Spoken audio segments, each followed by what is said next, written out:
Hello everybody, it's the King of Dragons from Team Pandemonium, and today I'm bringing you the deck profile of my favorite clan, Kagero, and there's not really a lot to say. I do have a new schedule. I'll try and post it down in the description. If I forget, let me know, and I'll put it on the description page of the channel or on the next video. One of the two. Just try and remind me. But again, let's get started. Ring ring. One copy of the Lizard Soldier Conroe. Just add a perfect guard. I prefer to add Conroe, personally. The Lizard General Conroe, just so I have the option to countercharge if I need it. But depending on the situation, I'll either add Stride Fodder, Perfect Guard, or Conroe. I'll almost never add Doombringer to hand, unless there are cards in my drop zone that I need put back in my deck, because I'm about to deck out, etc., etc. Continuing on, 4 Fire Chase Dragons. His effect is kind of useless to me. I never use it, but there'll probably be an opportunity where I will need to use it. But until that day, he's kind of useless to me. He's just there to be critical trigger. 3 Blu-ray Draco Kid. Just another critical. That way we have 7. I'd prefer to have 8, but when you look at the draw trigger lineup, you'll see why. 2 Gatling Claw, just so you have the option to kill the starter or another Fire Chase, or anything really. Anything that's a grade 0. I just find him useful, and it also moves to Soul. 3 Art Peaks, again, move to Soul. That's only reason to have him in the deck, in my opinion. 4 Taras, for obvious reasons. Countercharge, Soul Charge. 4 General Conroes, whatever. Add an Overlord to your hand by dropping something and revealing another grade 3. But his other effect is what makes this deck work, because this is a very counterblast heavy deck.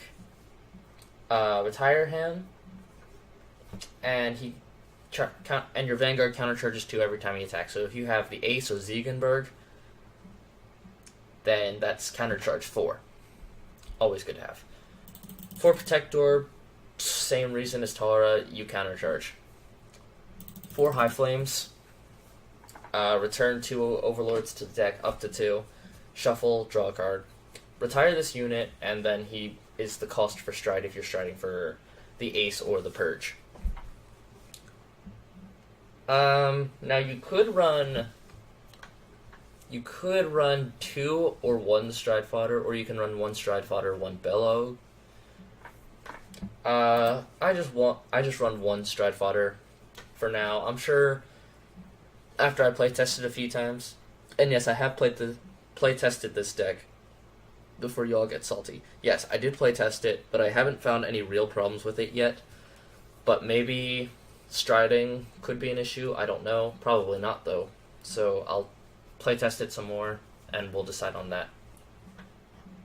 4 Nahalim's my favorite grade 2 in the deck. It's a 21k beater if attacking with the Ace or Ziegenberg, and just a 16k for anything else. That's pretty good in my opinion. Glow Heater Dragon is another great beat stick. Plus 2k for every card in your opponent's damage zone. So if they have 5, that's a 20k beater. It's also a good card to ride if you go first. That way, you know, I'm sorry, I don't have words. I don't have words today. 3 Burning Horn, another good beat stick, same as Glow Heater, but it also retires a unit if you Soul Blast 1 and reveal an Overlord in your hand, and it kills something in the same column. Always useful. 4 Destiny. Now, I did notice... No, it doesn't. Soul Blast 1, when it's placed on Vanguard, choose a circle and retire everything on that circle. That could be your own locked cards, that could be your opponent's resist units, that could be anything. It really helped me a lot when I was playing against Chaos at Aquaforce. I just love his ability. I'm sure it'll be used very much. Then his Stride skill, Counterblast 1, retire a rear guard, look at top 7, add an Overlord to hand. This is good if you're striding into the Purge or the Ace, and it can also be used to get Stride Fodder out of the way. Or Ultimate Stride Fodder. 3 X's, because Legion. When you Legion, add either an X or an N to your hand, and then Counterblast 1, discard an X. If his attack didn't hit, your opponent retires, or you retire 2 of your opponent's rearguards. 2 ends. This legions with the X. Counterblast 2, discard an end. If his attack hits, then you get to restand him. So you have 2 options. Your opponent has 2 options. He can either let you hit and then restand, and then let him hit again. Let him hit, restand, block it, retire 2, or just block it and retire 2. More likely than not, he's probably going to go for the retire 2. That way he doesn't have to deal with another attack, but, you know. I run 1 Vortex Desire, just in case I don't go into Sea Breeze, but if I do go into Sea Breeze, more likely than not, he won't get any Spotlight unless I stride into the Purge. Then I'll flip up the Vortex Desire. Again, Sea Breeze. If I go into Sea Breeze, then I already explained, I'll flip up Vortex with the Purge's skill. You could also switch out Vortex for Extend Grave Dragon, but I don't like that Counterblast. I don't like the Counterblast that it needs. But Sea Breeze is just in case your opponent decides to grade lock at 2 and wants to stride first. Then you have Sea Breeze to back up. 3 Purges just in case. You could run 4, but then you'd have to take out Sea Breeze, and I'm not a fan of taking out Sea Breeze because I feel like Sea Breeze is a good card for this deck if your opponent doesn't want to stride, or if your opponent wants to stride first and doesn't ride to grade 3. Because then you get a free stride, then on your next turn, stride into the Purge, flip up a Vortex, and then you have 2 more Purges ready to go. Just good combo in my opinion. 2 Ziegenbergs. Yeah, I know people would probably want to run more, but I don't really see the... I can see the benefit of running more, I can definitely see it. But I think 2 is all I need if I'm already at GB3, which I definitely will be. Since Ziegenberg is such a waste, since I only run 2, if I stride him at any other point, other than if I'm at GB3. 2 L'Espresse, just so I can finish off quickly. If it attacks, if your opponent cannot call grade 1s, and then if your opponents have 5 damage, their triggers are nullified, so no heal triggers. That's for the whole turn, not just if he deals the damage. That's for the whole turn. 2 Aces, just for that restand. He does get plus 5k when he stands up, but he does get -1 drive. So you're discarding 2 cards, and then you're drive checking 2 cards. So you're not really adding to your hand, like you would be with Ziegenberg. But it's definitely better to have a restanding Vanguard, that way you can just put pressure. 2 Denial Griffins, Counterblast 1, choose one of your opponent's attacking rear guards and retire it. It's basically a free perfect guard. Emperor, defeat Flare Dragon. Counterblast 1, move 2 grade 3 Flame Dragons to the bottom of the deck from your drop zone. Retire the whole back row.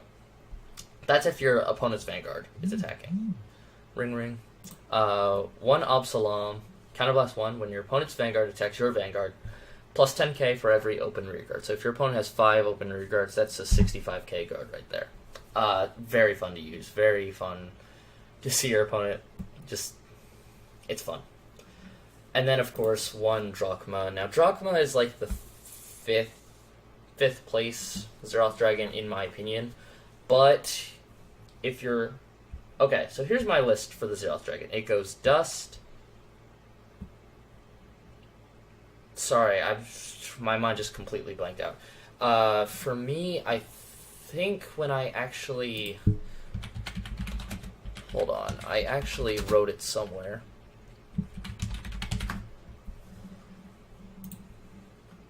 Actually, you know what? I'll link it down in the description. Go watch the Solemn Vanguards channel, because he pulls up some really good points. But anyway, in my opinion, it goes Dust, Stark, Zoa, Ultima, Drachma, and Megiddo. But if Megiddo is used by Aquaforce, then Megiddo would probably be in 3rd place, and then just shift everything down from there.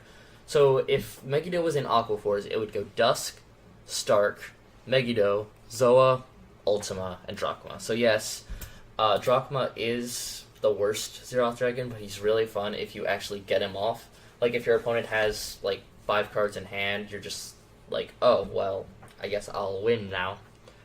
Only use him if your opponent has, like, 5 or 6 cards in their hand, because more likely than not, they're not going to be able to block you. Zeroth Dragons are very dangerous, so watch out for them. Especially to the user, because if you fail it, then you're just out of a G-Zone, but that's why we have the X. The X is here so that we don't lose our G-Zone, and I've actually thought about something funny. You could run Overlord and Rebirth, but I think the X would be a better choice in my opinion, but I'm offering suggestions. I do actually have a few copies of the Rebirth and the Break Ride, so maybe in real life I could alter my deck to that, but this is just the deck that I use. What do you guys think of it? Be sure to comment down below what you thought of it, if there are any improvements that you think I could make to it. But anyway, thank you all for watching, and I'll see you next time. Peace.